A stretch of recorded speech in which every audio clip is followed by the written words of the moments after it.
Panhead was another DJ. Yeah. The two of you was rising together. For real. Like when I wrote the part one, you know, Panhead wrote the part two. Yeah, Panhead was a great youth, you know what I mean? He's a youth where, you know, he loved the music too, you know.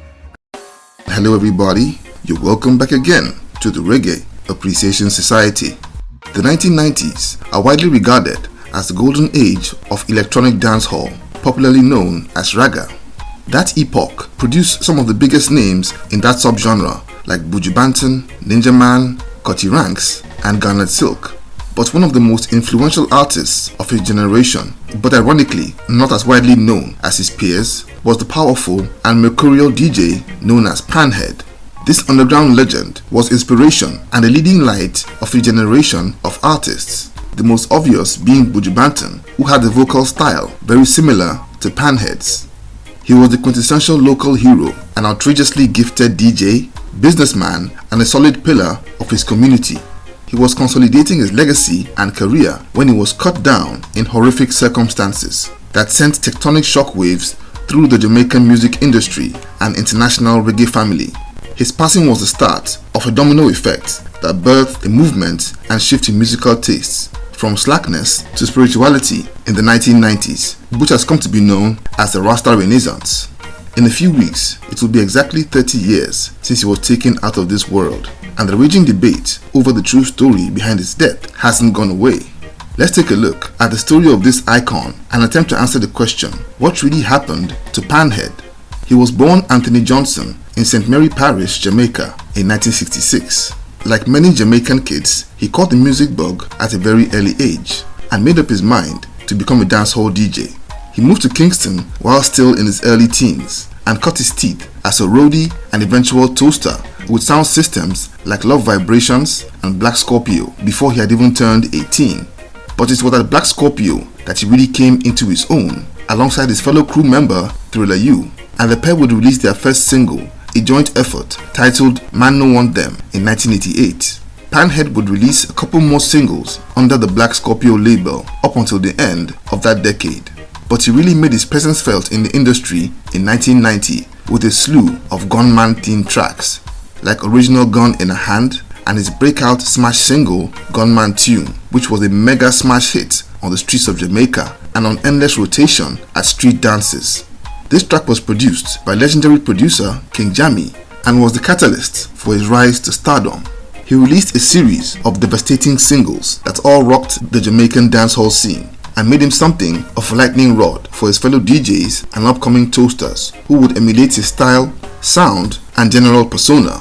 He was to all intents and purposes a DJ for the gunman with tracks like Dead Again, Too Much Gun, and Gun Not Far, not to mention slack songs like Pony Printer released in 1992. But by 1993, Panhead was now a family man and his music had begun to shift dramatically from the depths of slackness to more wholesome, conscious, and spiritually uplifting tunes like African Princess, which celebrated black women, the thumping, thought-provoking Under Bondage, and Poor People Government, which put corrupt politicians to the sword. Panhead's migration from rude boy themes to more of Rasta territory was a great shock to his fans, but not surprising to people who knew the young man one-on-one. He'd always been a sharp dresser, decked out in snazzy clothes and gold jewelry, never really over the top, but he always looked like a celebrity. But beneath all the exterior glitz and glamour, he was said to be a deeply spiritual person who was a keen scholar of the Bible, who read scripture in most of his spare time, a trait that began to rub off on his best friends like Garnet Silk, Capleton, and Buju Banton, and that trio would commence a journey into Rastafari and conscious music, using Panhead as their inspiration. But besides the music, he was an absolute pillar of his community in the neighborhood of Mavali. He had established a sound system in Mavali, which was creating jobs and opportunities for the youth in his neighborhood. He was also sponsoring and supporting a local football team, on top of uncountable acts of charity, too numerous to mention.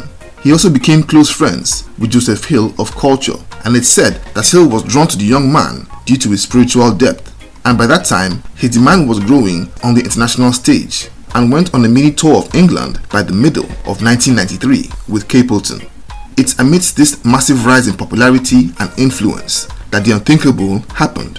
One regular Sunday evening on the 10th of October 1993, Panhead was attending a dance at Spanish Town and as he was leaving the party, he was shot dead by gunmen in what was officially ruled a robbery gone wrong, and the perpetrators were never found. His death horrified an entire country and was yet another terrible statistic of Jamaica's endless cycle of gun violence. But despite the official position, there have been lots of strong opinions by commentators who have all dismissed the idea of his death being a robbery and have instead asserted that his death was nothing less than an outright assassination.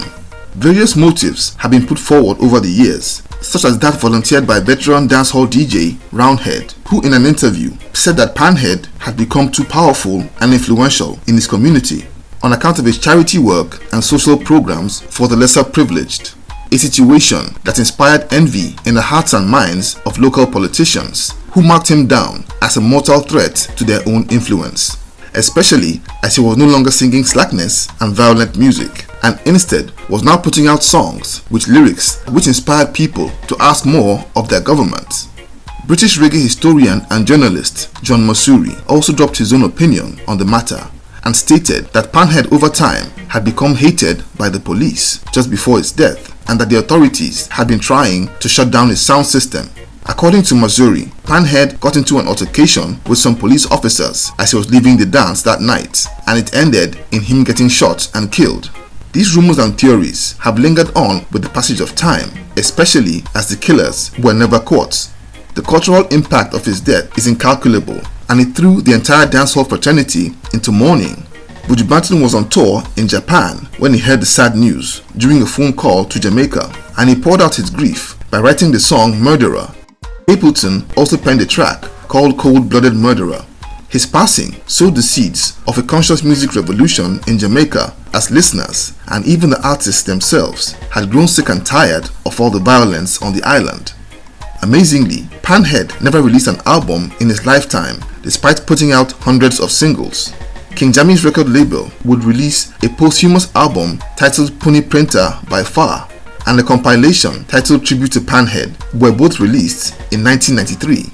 Panhead's effect on the dancehall scene was immense, and in the words of John Masuri, his influence was even greater than his name.